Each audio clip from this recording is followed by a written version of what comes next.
If this is your first time attending an intensive, you might be feeling a mix of anticipation and total overwhelm. Today, I'm going to help you prepare for that very moment.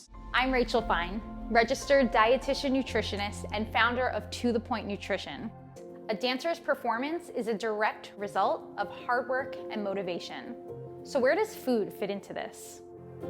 There's a lot of myths and a ton of antiquated ideals, and I'm here to dispel those. Hi dancers, welcome back to Nutrition for Dancers with me, Rachel Fine, your dietitian nutritionist. So today we are talking about a topic that is dear to my heart for multiple reasons that I'll uncover in this chat.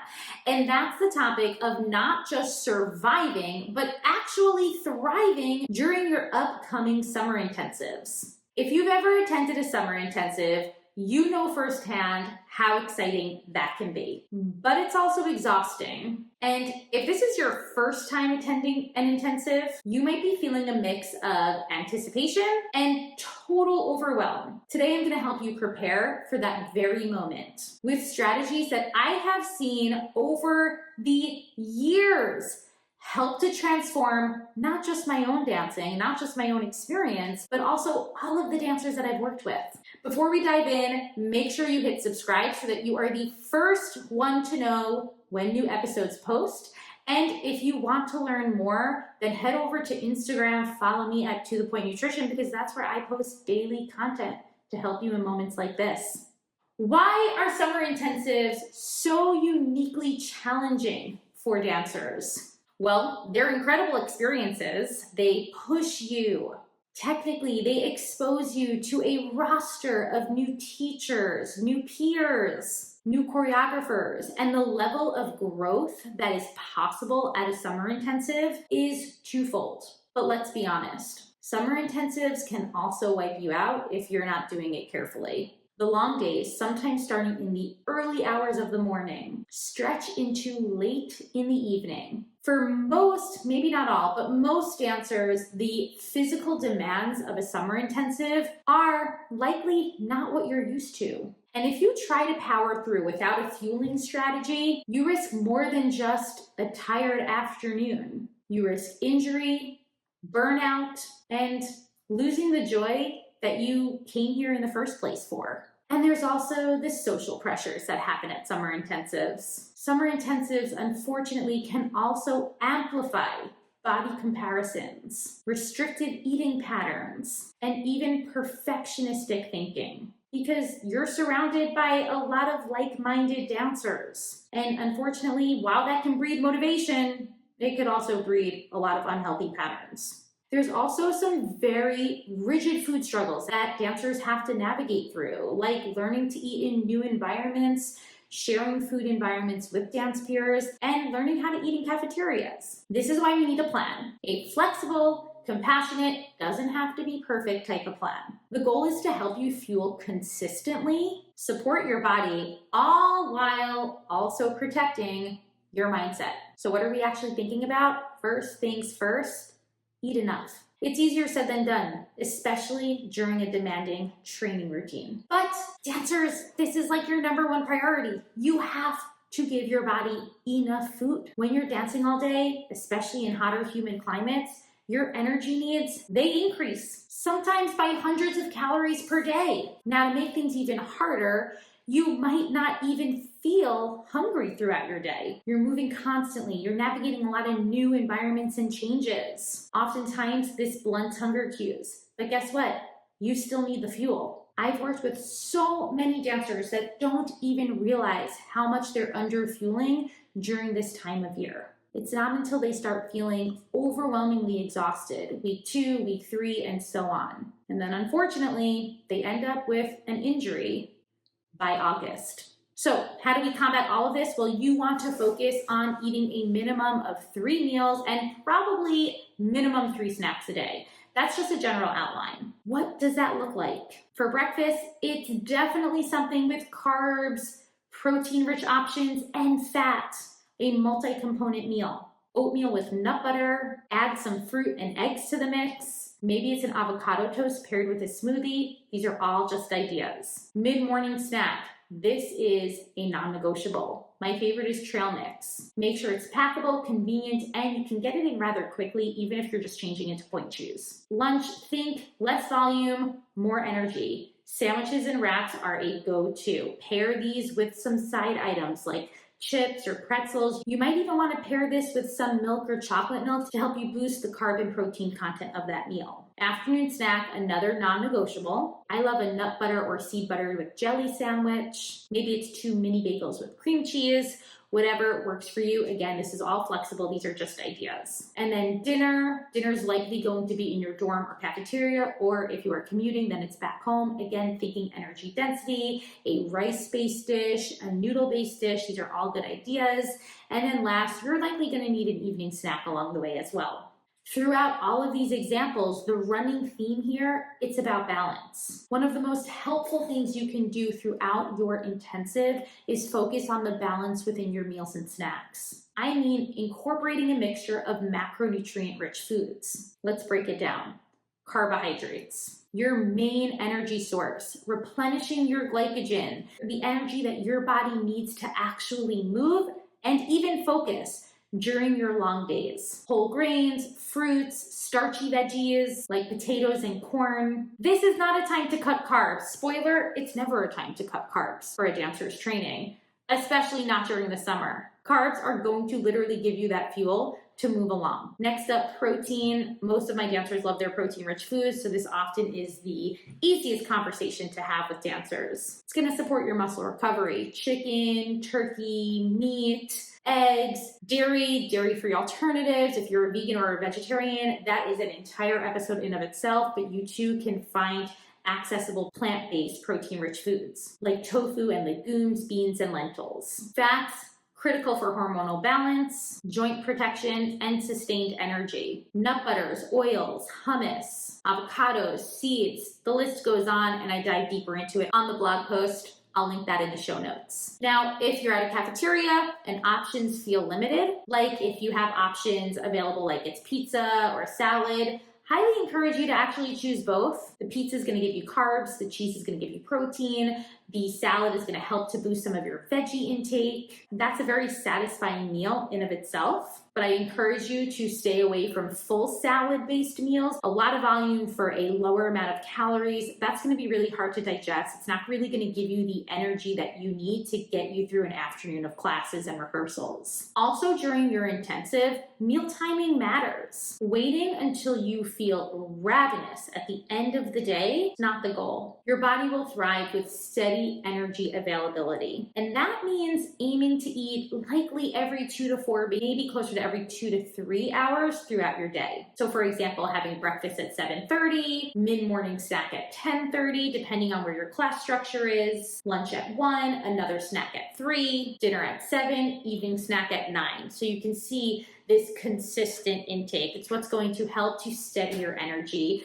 throughout the day. It's also what's going to make sure your body has in regard to recovery, to set you up for tomorrow, the next day, and so forth. Because a lot of you are in multi-week intensives or going back to back to different intensives. So we're not just fueling ourselves for today, we're also fueling ourselves for tomorrow, the next day, and so forth. Now remember, it doesn't have to look like this exact schedule. I'm just giving you an example here. The goal truly is just consistency. And don't forget emergency snacks. You are likely going to need to pack these in your dance bag. I can't stress that enough. You probably are going to want to pack at least 3-4 different components to mix around in your snacks throughout the day. Guess what? After your intense classes, this is where that afternoon snack comes in.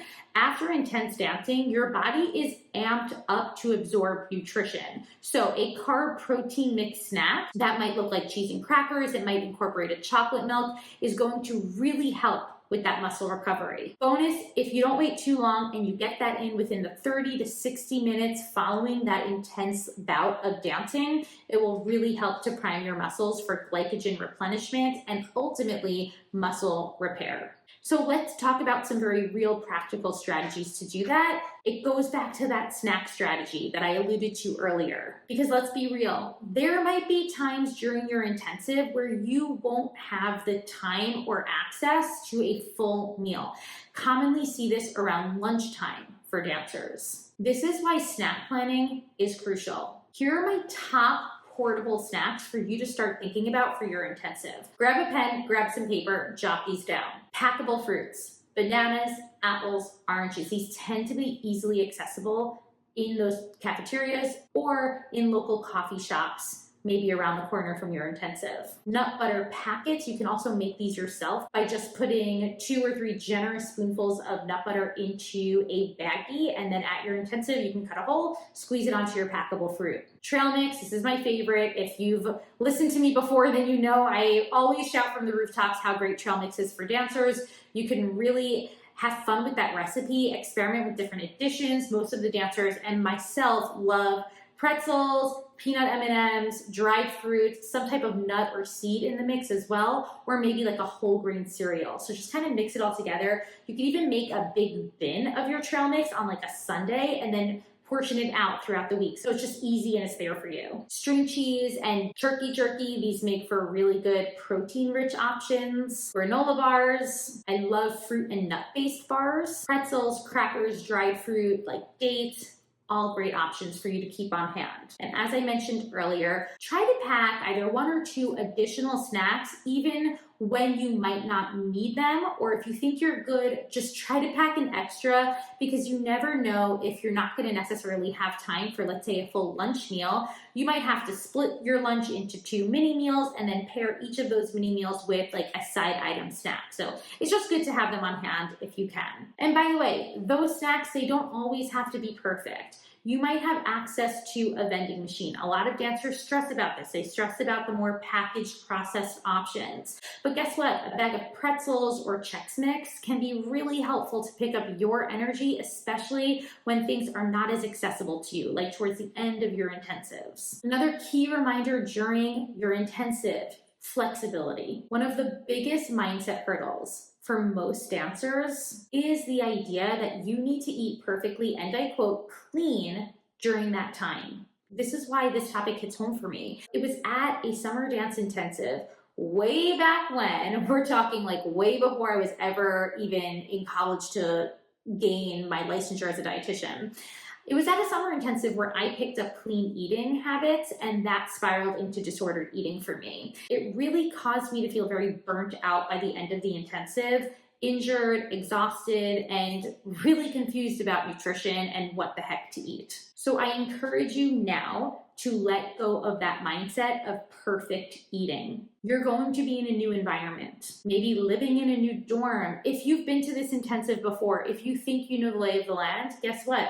There still could be changes. There could be changes in schedules. There could be new dance peers there this summer. Navigating those cafeterias that are outside your normal routine feels very uncomfortable for a lot of dancers.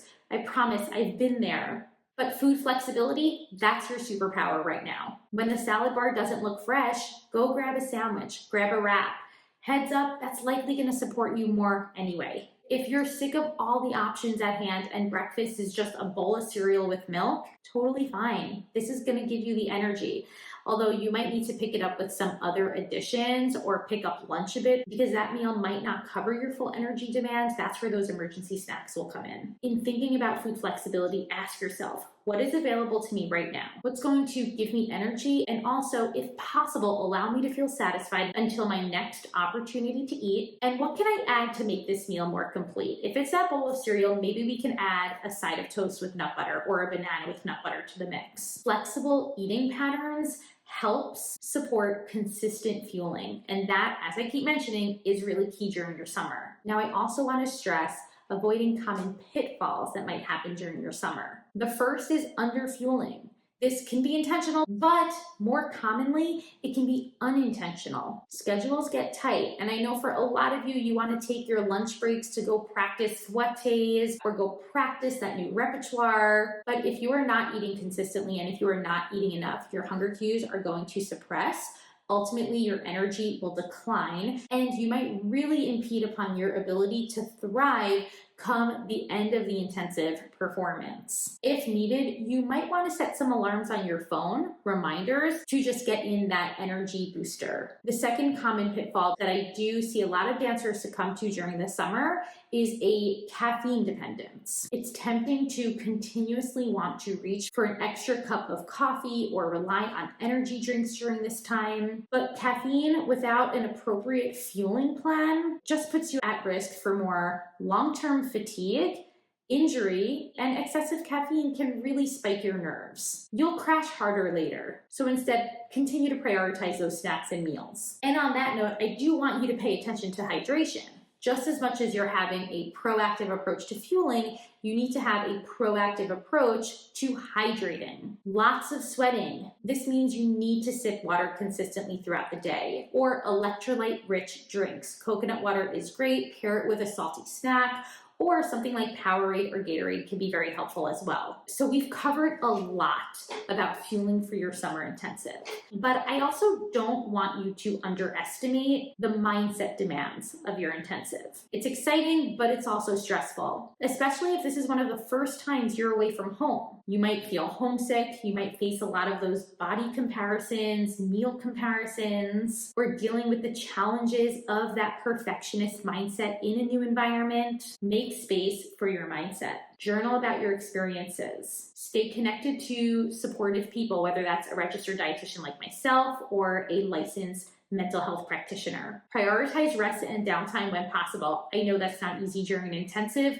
but try for your weekends and try for your evenings. And of course, if you're struggling, don't hesitate to reach out to us dance medicine professionals. We're here to help, because building a strong foundation is part of the success that you're building for your dance career. It's going to give you the energy and the stability that you need to handle the emotional distress that is inevitable during whether it's your intensive or audition season, whatever it might be. Well, thank you so much for tuning in with me today. This one was a big topic, and as I mentioned earlier, it's one that I really hold dear to my heart. It's the reason why I actually created an entire summer intensive. Yes, I host a summer intensive. The Healthy Dancer Summer Intensive is a 6-week virtual opportunity for dancers to work with me in moving through the Healthy Dancer framework. It is designed to supplement your current summer dance plans. So whether you are enrolled in like 1, 2, 3, 4, whatever it might be, summer intensives, the Healthy Dancer Summer Intensive is going to give you the education to support all of that movement from the perspective of nutrition and learning how to fuel it optimally. But that's not all. As part of the intensive, I bring in numerous dance medicine professionals to give you the tools on so many different topics that span beyond my own expertise. So we work through topics like mental health, auditioning success, collegiate prep, tons of conditioning, and I also connect with your favorite professional dancers to offer on-demand dance classes. For those of you who are not necessarily in another dance intensive this summer, you can enjoy the benefits of taking class in the comfort of your own home. I am going to link the Healthy Dancer Summer Intensive below. Be sure to join the wait list so that you are first to know when registration opens, because I always offer an early bird discount that I want you to take advantage of. I promise not only is it the most accessible summer intensive that you will be able to attend, it continues to be the most affordable summer intensive out there. To learn more, check out the show notes. Don't forget, subscribe so that you are first to know when I post new content.